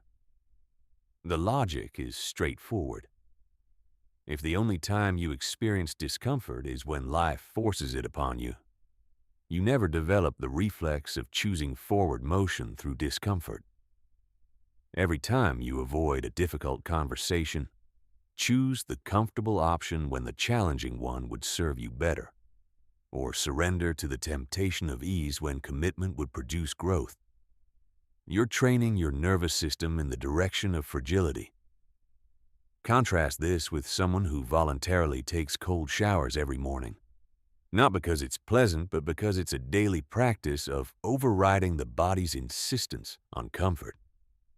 Who chooses the harder workout when the easier one would do? Who has the difficult conversation immediately rather than postponing it? Who does the important work first rather than warming up with low-stakes tasks? Every one of these choices, individually, is small. Collectively, they build the neural architecture of someone who doesn't need optimal conditions to perform. Someone who has trained themselves to function in the presence of discomfort rather than requiring its absence. The pressure-performance relationship. Here is something that the toughest performers across every domain understand that most people don't. Pressure is not the enemy of performance. Pressure is the context in which the highest performance becomes possible. The greatest athletic performances in American sports history didn't happen in practice. They happened in the fourth quarter of seventh games with everything on the line. The most significant business breakthroughs don't happen in comfortable, resource-rich environments. They happen when constraints force creativity, when pressure demands innovation, when the comfortable options have been exhausted and the only way through is forward. People who are mentally tough don't just survive pressure. They have trained themselves to recognize pressure as the environment where they're most capable of operating at their best, because they've practiced performing under pressure deliberately, not just hoping to manage it when it arrives. This is the training implication. Stop waiting for low-stakes situations to practice high-stakes skills. Deliberately create minor versions of the high-pressure situations you want to be able to handle. Speak up in small meetings before you need to speak in large ones. Set tight deadlines for low-stakes projects before accepting them on important ones. Practice discomfort on your terms, in contexts where the cost of imperfection is low, so that when the high-stakes moments arrive, you're working from experience rather than theory. The internal narrative under pressure. The difference between someone who performs brilliantly under pressure and someone who collapses is often largely determined by a single variable: what they say to themselves in the moments when it's hardest.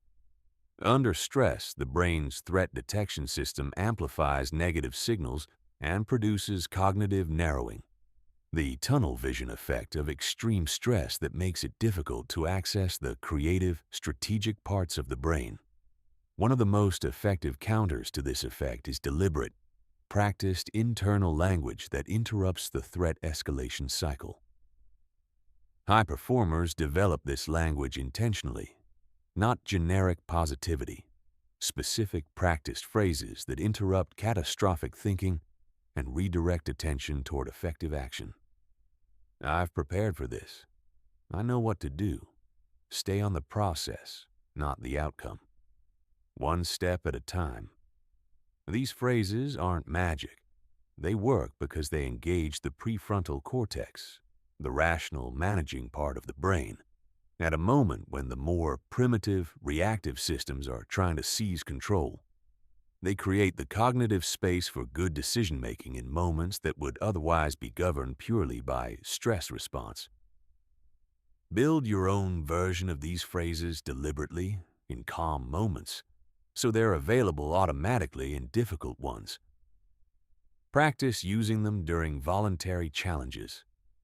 By the time you need them in genuinely high-stakes situations, they'll be established neural pathways rather than things you're trying to remember. Mental toughness as identity. The deepest form of mental toughness is not a technique you apply. It is a self-concept you inhabit. People who are genuinely, durably mentally tough have at their core a story about themselves that says, "I am someone who doesn't quit. I find a way. Whatever this requires, I do it." This story was written through accumulated experiences of having done exactly that, of having stayed in difficult situations when leaving would have been easier, of having continued when stopping was available, of having chosen growth over comfort enough times that choosing growth became simply what they do. You write this story through your daily choices.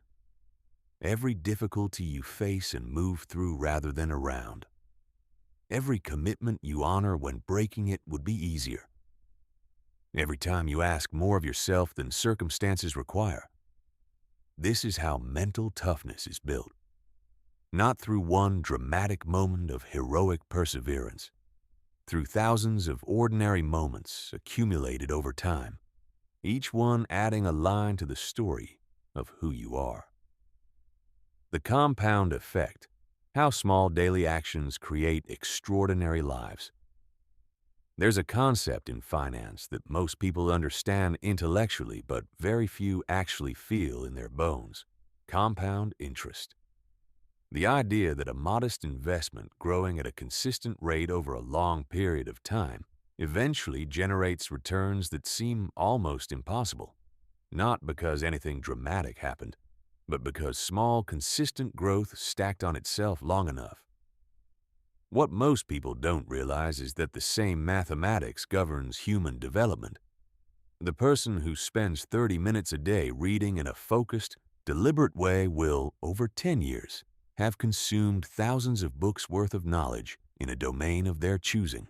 The person who spends 15 minutes a day working on a specific skill will, over 5 years, accumulate over 1,000 hours of deliberate practice. And deliberate practice hours are the currency of expertise. The person who exercises consistently 4 days a week, every week for a decade, will have a body and fitness level that seems genetically gifted to people who don't understand what consistency looks like, compounded. Nothing about any of these results is dramatic. Nothing about the daily inputs is particularly impressive. The power is entirely in the consistency and the time. The 1% Principle A mathematical illustration: if you improve by 1% per day for 1 year, you end the year approximately 37 times better than you started. Not 37% better, 37 times better. That's the result of a 1% daily improvement compounded over 365 days. Now, consider the inverse. If you get 1% worse each day, you end the year at roughly 3% of where you started. Almost complete deterioration. The gap between the person who is improving by 1% daily and the person who is declining by 1% daily starts out invisible. In week 1, the difference is negligible. In month 1, it's noticeable but not dramatic. By year 3, they're almost unrecognizable as having started from the same place. This is why the compounding of small, consistent actions is both the most powerful force available to you and the easiest to dismiss. It requires faith in a process whose payoff is delayed long enough that most people abandon it before it delivers. And the people who abandon it usually do so, not because they stop caring, but because they're measuring results on a timescale too short to see them. The resolution trap and why it fails. At the beginning of every January, approximately 40% of American adults make formal resolutions. By February, most have abandoned them. By December, fewer than 10% will have achieved meaningful progress toward what they declared in January. This isn't a willpower problem. It's a systems problem. Resolution culture is built on the assumption that intensity and volume at the start of a change process will carry the person through the difficulty and boredom of the middle, which is where real transformation actually happens. It won't. No surge of motivation generated by a calendar date is powerful enough to carry you through the long, unremarkable, progress-invisible middle of any significant transformation. Only a system, habits, environments, and practices that run automatically regardless of motivational state, can do that. The people who consistently achieve their goals are not more motivated than the people who don't. They are better systematized.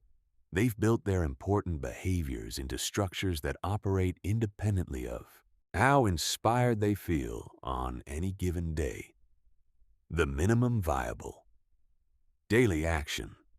One of the most effective strategies for activating the compound effect is identifying what can be called the minimum viable daily action.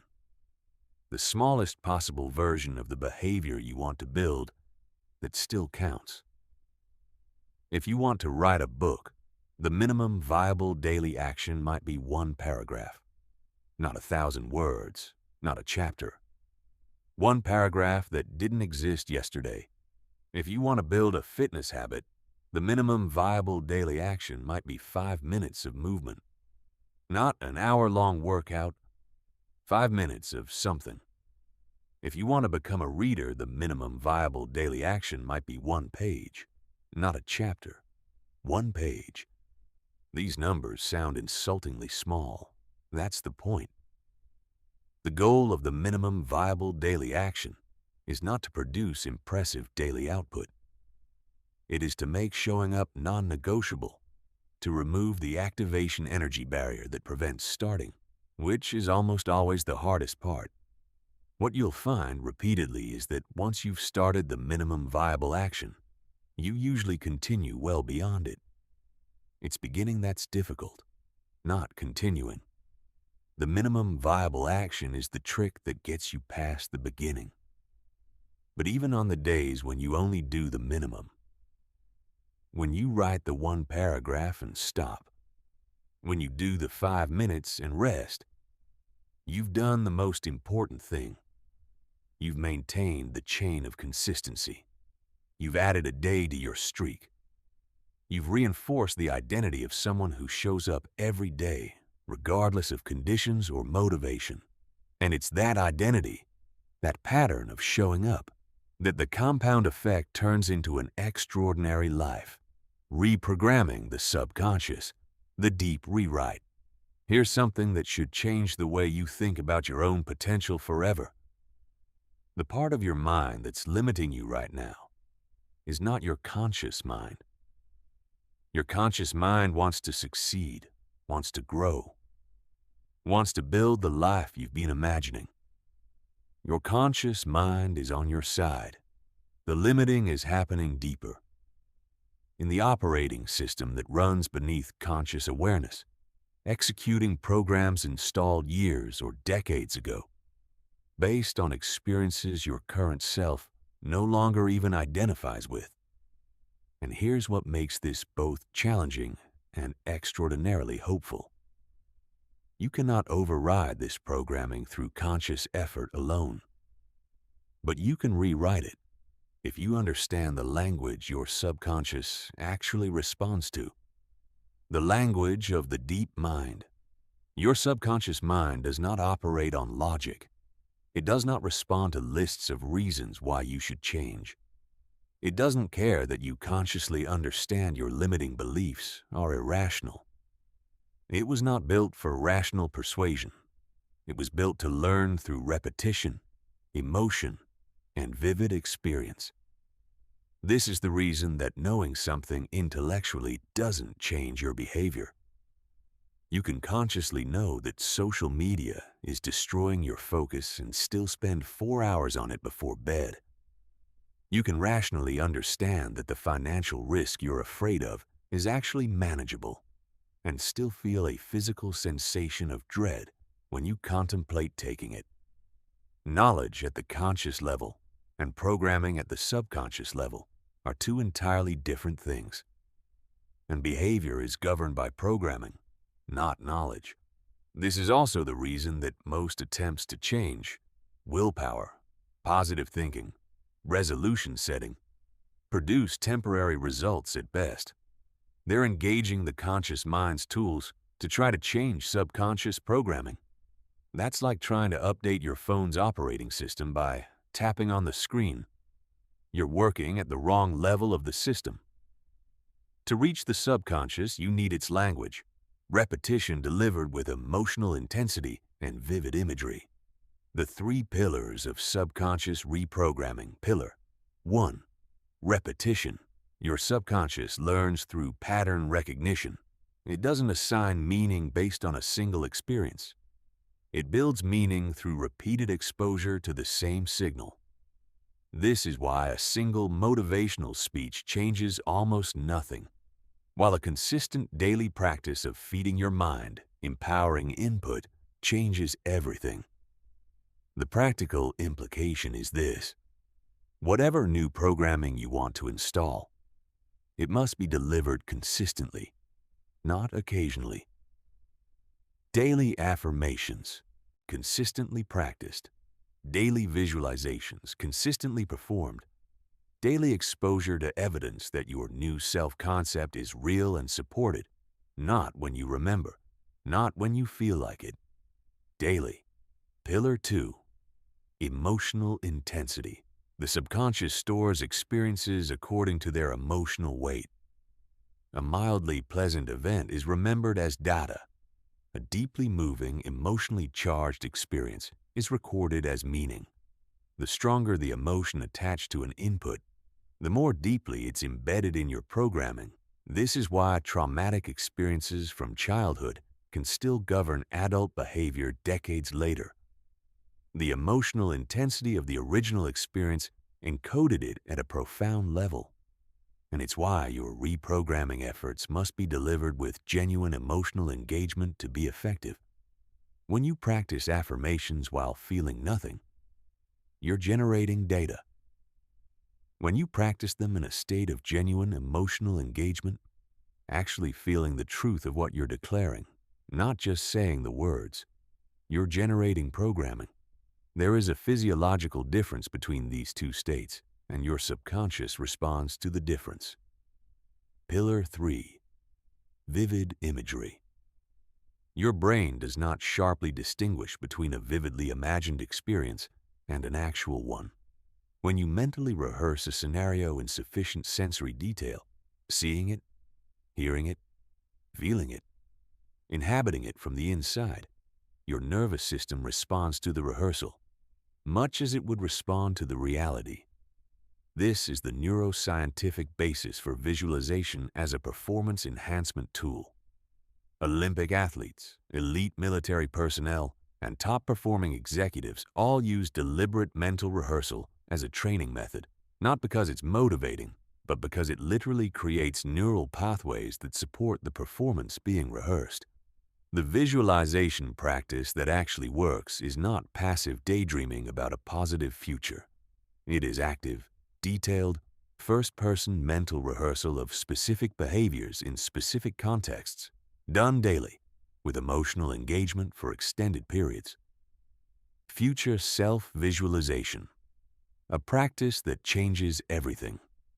One of the most powerful subconscious reprogramming techniques available is what might be called future self-stepping in, the practice of spending daily time mentally inhabiting the version of yourself who has already become who you're working to become, not imagining them from the outside, inhabiting them from the inside, seeing through their eyes, feeling their confidence, their equanimity, their sense of natural competence, experiencing their relationship to challenges as manageable, interesting, temporary, feeling their relationship to their own potential as real, expanding, actively being developed. Your nervous system, exposed to this experience daily, begins to treat the future self as familiar territory rather than foreign aspiration. The gap between who you are now and who you're becoming narrows, not because the future self is getting closer, but because your nervous system is beginning to recognize them as you. This shifts your behavior at a level below conscious decision-making. You begin making choices that are consistent with the future self's identity because your subconscious has accepted that identity as your own, eliminating the old code. Reprogramming isn't only about installing new patterns. It's also about deliberately starving old ones. Every limiting belief you hold is a neural pathway that is maintained by being regularly activated. Every time you think I'm not capable of this, you're deepening that pathway. Every time you tell the story of your limitations to another person, you're strengthening the neural architecture that generates those limitations. One of the highest leverage practices in subconscious reprogramming is catching limiting thoughts at the moment they arise and immediately, consciously, deliberately, replacing them with a more empowering alternative. Not because positive thinking is magic, but because which neural pathways you're feeding and which you're starving has direct consequences for how your mind operates over time. You become, quite literally, what you think about most consistently, not as a metaphor, as a biological fact. Strategic thinking, playing chess while others play checkers. Most people manage their lives. The highest performers engineer them. The difference is the presence or absence of genuine strategic thinking, the capacity to look beyond the immediate demands and pressures of today, to understand the forces at work across longer time horizons, and to make decisions that position you favorably in the world that's coming rather than just managing the world that's here. Strategic thinking is not complicated, but it is rare because it requires something most people are unwilling to invest, time spent in deliberate reflection rather than reactive execution. The reactive versus strategic mind. Most people's thinking is essentially reactive. They respond to whatever is in front of them, the email in their inbox, the conversation just had, the news just consumed, the task that feels most urgent. They solve the problems that present themselves rather than creating the conditions that prevent problems from arising. They manage what is rather than designing what could be. Strategic thinkers operate from a fundamentally different orientation. They spend significant protected time not solving immediate problems, but asking the questions that shape which problems they'll face. Where is my industry heading? What skills will be most valuable in 5 years that are underdeveloped today?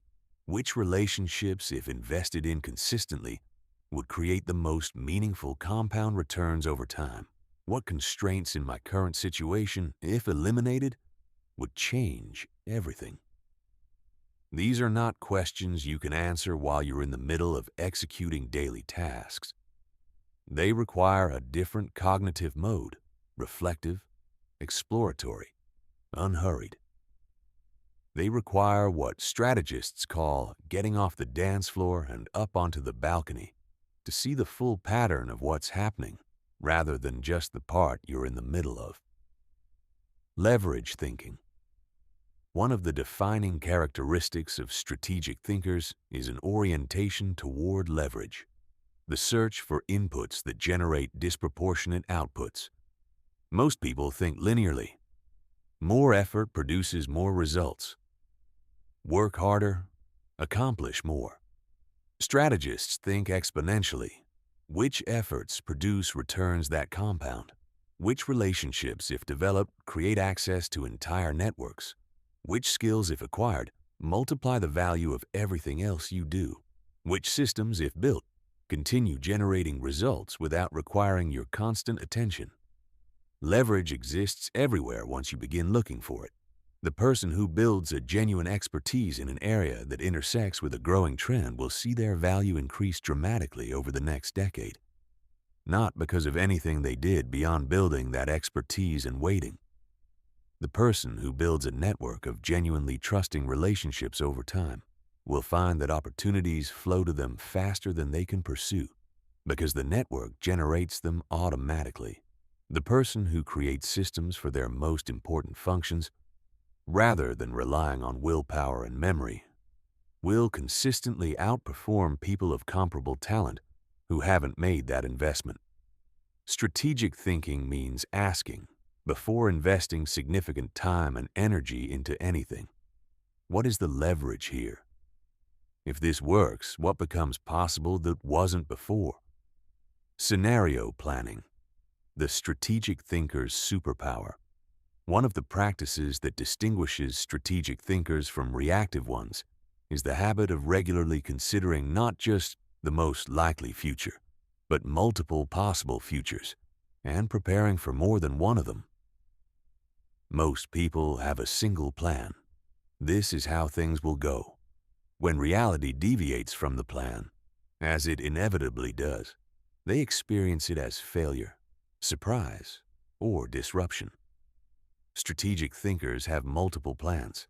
This is the likely scenario. Here's my response to the better than expected scenario. And here's what I do if things go worse than expected. This isn't pessimism. It's engineering. A bridge isn't weak because it was designed to handle more than the expected load. It's stronger. The person who has thought through how they'll respond if the job falls through, if the investment underperforms, or if the relationship changes is not being negative. They're eliminating the cognitive shock that causes most people to make their worst decisions precisely when the stakes are highest. The long game as competitive advantage. In a culture obsessed with quarter-by-quarter results, instant gratification, and viral success, the willingness to play a long game is itself a profound competitive advantage. When you're willing to invest in something that won't pay off for 3 years, you're competing against almost nobody. Everyone who wanted immediate returns gave up long ago. The patient capital, whether of money, time, or effort, always earns the highest yields because so few people are willing to provide it. The most impactful businesses in American history were built by people who were willing to operate at a loss for years, not because they lacked business acumen, but because they understood that the assets being built through those patient years were creating advantages that would become extremely difficult for competitors to replicate. The same principle applies at every scale of human endeavor. The person who spends a decade developing genuine expertise in a domain will eventually operate in a category where most of their would-be competition never arrives, because they left before the compound returns became visible. This is strategic thinking applied to a life, not the life of immediate results and constant optimization. The life of patient, intelligent, consistent investment in things that matter, that builds over time into something extraordinary. Becoming unstoppable, the final transformation. You've come a long way from where this book started. You began reading about invisible code, the unconscious programming that governs most of human behavior without most humans ever noticing. You now understand how that code is written, how it operates, and how it can be rewritten intentionally. You understand the survival mechanisms that make your brain resist change and how to work with them rather than against them. You understand neuroplasticity, the fact that your brain is not fixed, that its current architecture is not your permanent architecture, that who you are right now is not who you are required to remain. You've built a framework for mental mastery resting on awareness, acceptance, intention, and practice. You understand the invisible patterns that keep people stuck, and you know how to name them, interrupt them, and replace them. You've explored how the highest performers think differently, and you've seen that their cognitive frameworks are not innate gifts but learned habits available to anyone willing to practice them. You've learned how confidence is built not by feeling confident, but by acting confidently in the presence of doubt, consistently enough that the doubt fades. You've learned that focus is a trainable capacity, being systematically destroyed by an attention economy that profits from your distraction. You've learned that emotions are not mysterious forces that happen to you, but predictable responses to interpretations that you can examine, question, and change.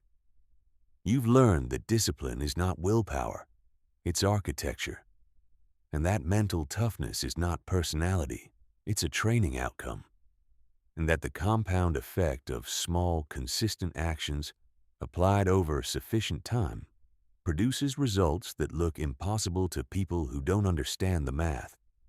You've explored the deep reprogramming of the subconscious mind. You've seen what strategic thinking actually looks like and how rare it is, which makes it so valuable.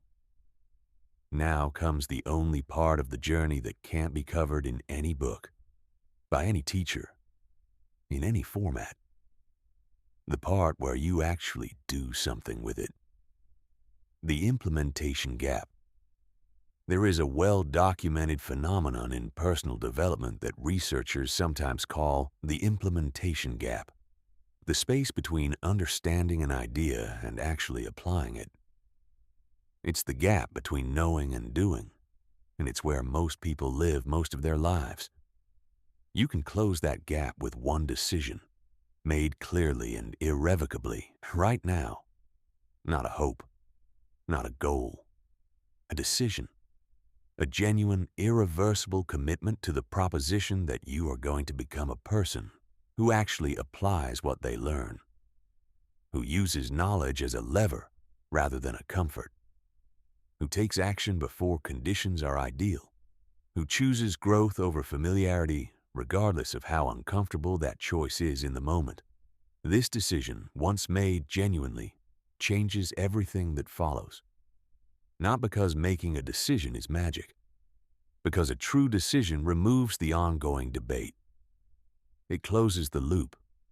It eliminates the moment-by-moment negotiation with yourself about whether you're really going to follow through. The answer is yes. The question is only how and when and what comes next. What the transformation actually looks like. People who have done this work, who have applied these principles consistently over months and years, don't usually describe a single dramatic moment of transformation. They describe something subtler and more profound. They describe a morning when they realized they didn't feel that familiar anxiety that used to arrive without invitation. They describe a moment in a difficult conversation when they noticed they were choosing their words rather than reacting, and it felt natural rather than effortful. They describe a setback that hit them hard for a day and then released, rather than lingering into weeks of rumination as it would have before. They describe looking back at who they were 18 months ago and not fully recognizing that person, not because something dramatic happened, but because thousands of small decisions made consistently in the direction of who they wanted to become had quietly, irreversibly changed who they are. This is the transformation, not a moment, a trajectory, the daily practice. Going forward. The mental tools you've developed through this book work only as long as they're practiced. Like physical fitness, the moment you stop exercising the capacities you've built, they begin to atrophy. The patterns you're working to overwrite are still in your neural architecture. Weakened, perhaps, but available to reassert themselves if you give them room. This is not a reason for anxiety. It's a reason for establishing practices that become as automatic as brushing your teeth. Start each day with a deliberate moment of awareness. 3 minutes of quiet observation of your mental state before the noise of the day begins. Throughout the day, catch yourself in reactive patterns and choose your response rather than executing the automatic one. End each day with brief reflection on where you grew, where you defaulted to old patterns, and what tomorrow offers. These practices require nothing beyond commitment and consistency. They cost nothing.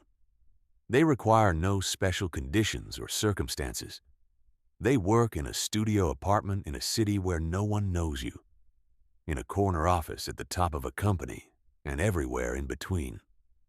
The only question that remains: everyone reading these words has a version of the life they want, some clearer than others, but present in everyone.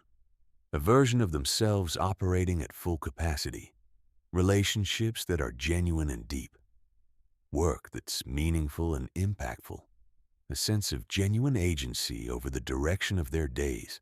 Most of the people who want these things will not create them, not because they lack the capacity, not because the obstacles are insurmountable, because between wanting something and creating it stands a wall made not of external circumstances, but of internal habits, patterns of thinking, responding, and behaving that haven't been examined, questioned, or changed.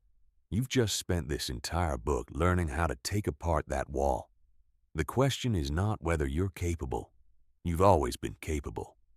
The question is whether you're ready to stop treating the life you want as something that might someday happen to you, and start treating it as something you build daily with everything you've learned.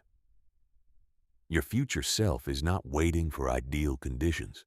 They're waiting for you to begin. Begin